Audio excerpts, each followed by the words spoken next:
Hey MGTOW, it's MGTOW Vision. So I'm going to do a quick little video on child support and how it's not actually for the child.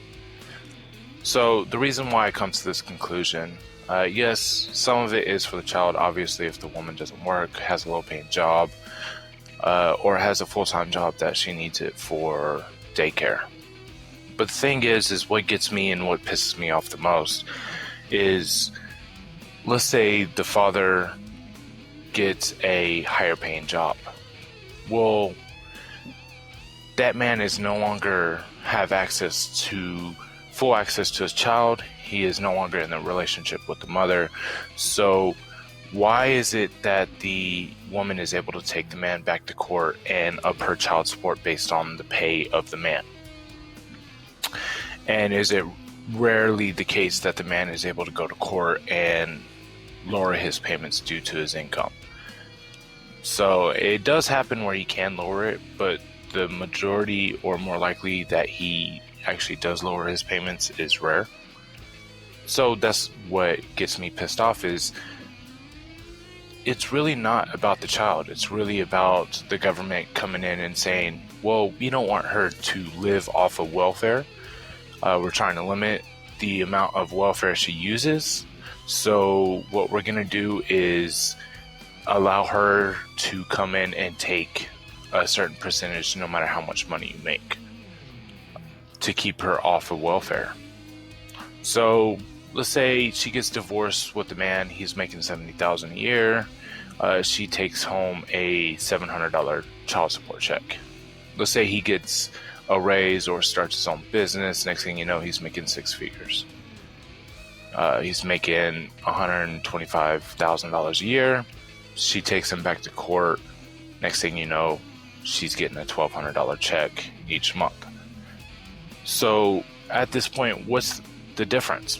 You know, the child still uses the same diapers, eats the same amount of food. Why couldn't she survive off the $700 and now she needs the $1,200?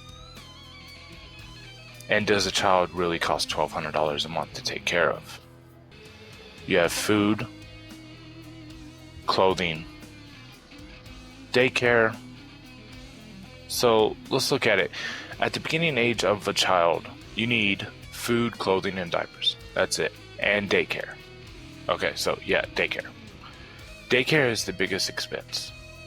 From the ages of from the ages of being born to the age 5 or 6, depending on when they go to public school or any type of schooling that is provided by public or by the government. In the state of Texas, that can range anywhere between $300 to $500, depending on the time and how much she works.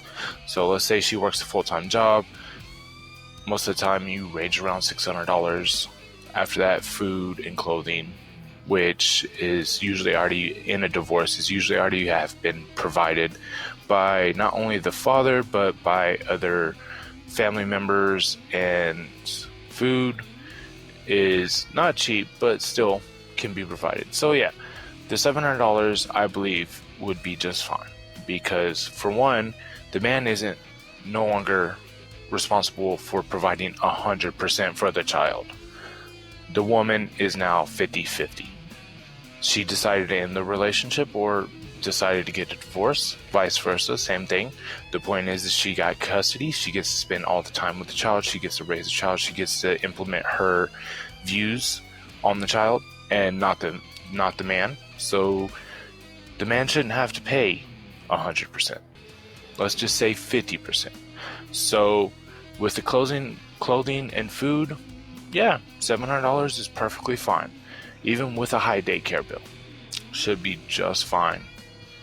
So why would she need the $1,200 if the man started making six figures? Because it's for her. It was never for the child. The child has always been taken care of. The child will always be taken care of, whether it be from the man, from the parents of either side, or from the woman. The point is it's just a ride for the woman. It's free income. It's to trap a man. It's to enslave a man. Whether he stays in the relationship, he gets out, he's gonna pay no matter what. Think about that, man. MGTOW already knows this. Men that have not taken the pill understand what you're getting yourself into. Again, just a quick little video, something to think about. Go MGTOW. Alright, peace.